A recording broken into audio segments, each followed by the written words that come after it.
పైన art films తీశారు and పెద్ద పెద్ద హీరోస్ బాలకృష్ణ గారు, వెంకటేష్ గారు, యూ నేమ్ ఇట్, మీరు వాళ్ళతో వర్క్ చేశారు. మరి ఈ పిల్లగాడు ఎక్కడ దొరికిండండి మీకు? ఈ పిల్లగాడితో ఎట్లా తీసిర్రు సినిమా? రోడ్డు మీద దొరికాడు. తీసుకొచ్చేసిర్రా రోడ్ మీద? ఎందుకు? వై సాయి గారు? యాక్చువల్గా ఏంటంటే ఈ రోల్కి ఒక మంచి తెలంగాణ యాక్సెంట్ కావాలి, అంటే రూటెడ్ ఉన్న తెలంగాణ యాక్సెంట్ కావాలి, ప్లస్ చాలా కొలోకియల్గా మాట్లాడాలి. సో మా ఇందులో ఈ సినిమాలో సోను అని ఒక ఆర్టిస్ట్ ఉన్నాడు. తను ఏంటి అంటే తను రెఫర్ చేశాడు. ఏంటి, తను అంతకుముందు ఒక వెబ్ సిరీస్ చూశాడు. ఆ వెబ్ సిరీస్ చూసి నాకు చూపించగానే నేను ఫస్ట్ ఒక 2 సీన్లు చూడగానే మనకు దొరికిపోయాడు అనుకున్నాను.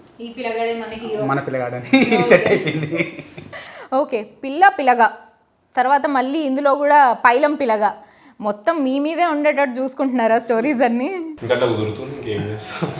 ఓకే, ఎట్లుంది ఈ వర్కింగ్ ఎక్స్పీరియన్స్? అండ్ మా పావని గారు అంటే ఆనందాన్ని ఎక్స్ప్లెయిన్ చేసాను కదా నేను ఎట్లా ప్రాజెక్ట్కి వచ్చిందో. సో ఇంకా అదే ఆఫీస్కి వెళ్ళగానే మీది ఎక్కడ అని అడిగాడు ఆనందన్న. సో మాది కరీంనగర్ అని చెప్పిన. మీది ఎక్కడ అని నేను అడిగాను. మాది కరీంనగర్. మీది కరీంనగర్, మాది కరీంనగర్. ప్రొడ్యూసర్ కూడా ఉండే, నా మీది ఎక్కడ అంటే కరీంనగర్. అందరం కరీంనగర్. ఇక సినిమా హీరో ఉన్నారు, డైరెక్టర్ ఉన్నారు, అండ్ మా ప్రొడ్యూసర్ గారు. సో కరీంనగర్ అందరం కలిసి. అండ్ పావనిది కరీంనగర్ కాదు, బట్ చూస్తే అరే ఈమె కూడా కరీంనగర్ కదా అని అనిపిస్తుంది. ఇదే కావాలి. సో యా అట్లా న్యాచురల్. ఇంకా కరీంనగర్ అనే కాదు, సో ఇది ఒక విలేజ్ డ్రామా. న్యాచురల్ అంటే ఒక ఊర్లో అయ్యే ఒక స్టోరీ, ఆ పిల్లగాని స్టోరీ. అన్ని ఎమోషన్స్ ఉంటాయి, రొమాన్స్ ఉంటుంది, యాక్షన్ ఉంటుంది.